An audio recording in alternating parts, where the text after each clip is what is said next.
So yun guys, na-scam tayo. Na-scam ka? Oo. Kano?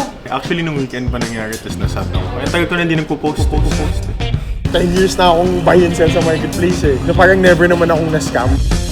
Ganito nangyari. Bibili akong golf club. Tapos, Facebook Marketplace, sabi nung buyer, parang nag-send siya ng GCash QR lang na hindi mo kita yung number. Minamadali niya ako magbayad. Parang sabi ko, shit, good deal yun. Pero medyo sketched out na ako nung simula. So sabi ko, pwede bang cash on delivery? Sabi niya, hindi din. Pag-pick up na lang, boss, papicture mo sa Lalamove, dala yung pera. Sabi ko, sige, pwede din. Nag-book ako na Lalamove. Pagkadating doon, nag-check, nag-pinicturean lahat, nagbigay pa na number. Tapos, so parang legit yung clubs. Yung authenticity ng clubs, no questions asked, legit siya. Kaso, sabi nung seller, nung pag-pick up pa nung Lalamove, boss, wala pang bayad. Sabi ko, ha? Nasend ko yung screenshot ng conversation namin na nagbayad ako 22K, nag-transfer na. Parang nagtaka ako. Parang hindi, sinend ko yung screenshot. Tapos nag-parade pa yung kumag, yung scammer. Na parang hindi, boss. Kasi ito, pangalan ko, John ba yung pangalan niya something. Tapos yung kausap ko, Joshua. Parang sabi niya, ay pucha, ano yan, boss? Baka na-scam ka. So parang live kami nag-uusap. Tapos live din niya kausap yung actual na may-ari. Na parang, so pagka nagpasend ako, sabi ko, nakabalot na yung clubs eh. Sabi ko, boss, baka pwedeng picture ng walang balot. Pinicture niya kasi syempre hiningi din niya yung pictures. Sobrang kampante ko kasi. May false sense of security ako sa marketplace kasi parang 10 years na akong buy and sell sa marketplace eh. Na parang never naman akong na-scam. So ayun, mag-ingat kayo. Pero ngayon, naisip ko, kasi si Boss Franz, may binibentang exact same set ng irons. At kaya kukunin sa kanya ng mura, pabuhin ko yung 22K sa kanya. Ingat kayo sa marketplace. Story time over.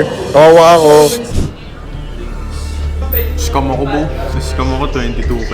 Na-scam ka? Oo, Bo. Kano? 22K. Actually, nung weekend pa nangyari, tapos nasad ako. Kaya tagal ko na hindi nagpo-post eh. Nasad ako. Lagi masakit yan, isipin mo 22K, full tank na ng buong Gentry Moto Club. Oo, 1,000 lang naman full tank natin. Papahuli na natin. Ngayon, pupunta ako kay Boss Franz. Maghanap muna ako ng relo, wait lang. Kain muna tayo. Saan mo gusto kumain, kid? Yung mura lang ah. Scam tayo. Kain muna tayo sa Manam.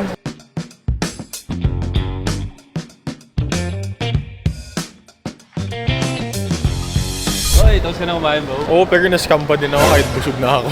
Gigigil ako, Bo. Balik na tayo shop. Pinahanda ko na kasi yung watches na bibenta natin kay Boss Franz. Tapos parang ang dami din yung gusto ibenta sa atin. Pero hindi ako buying ngayon. Wala kasi tayong pera.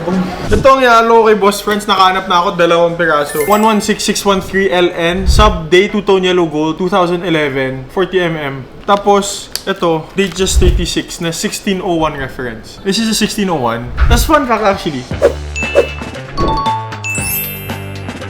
Itong specific configuration na to, itong 1601 na pipa na silver stick dial, ito yung first ever Rolex kong na-buy and sell. Nung 2023, nabili ko siya kay MP Chronoscape Perk. Binili ko yun sa kanya, 190 ko nabili sa kanya, if tama alala ko. Tapos ano kasi ito eh, hindi siya quick set date na tinatawag. Unang pull mo pa lang, oras na agad. So para mag-change, kailangan mo i-run through the 24 hours. So sobrang hassle niya. Ilang araw yung kailangan ko i-cycle through. Tapos ano pa siya, acrylic.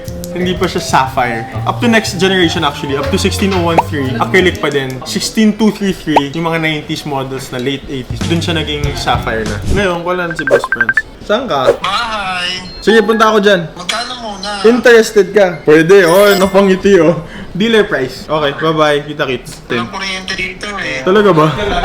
Totoo ba? Brown out. Chat kita kagad eh. Oh, sige. Bad news tayo po. Bakit? Ano nangyari? Si Boss Franz, tinanong ko, kasi tumawag tayo, 223, 408 na. Tinanong ko tuloy ba, sabi niya, risket tayo ng kuryente. Ang dami nangyari, ang dami kong realizations nung birthday ko. Kaya ngayon gusto kong pasukin na hobby. Kaya kasama ko ito, Pat Zero, master photographer. Kasi initially, may isa akong bibilin, Fujifilm X106 din. Pero, nag-back out yun. Itong next kong nakita, medyo mas onti accessories, pero at least, sureball.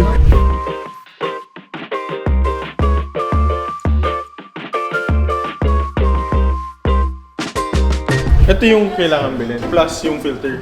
UV filter. Oh, sus, putang na. 3.5 na yung filter pa lang. May bodyguard. Yung malaki na bow. Ano maayos? Sandis? Isa lang. Oo, isa lang. Check na check. Wala nang relo bow, puro lifestyle na. Balik muna tayo shop. Kita na lang tayo bukas. Paalam. See you tomorrow.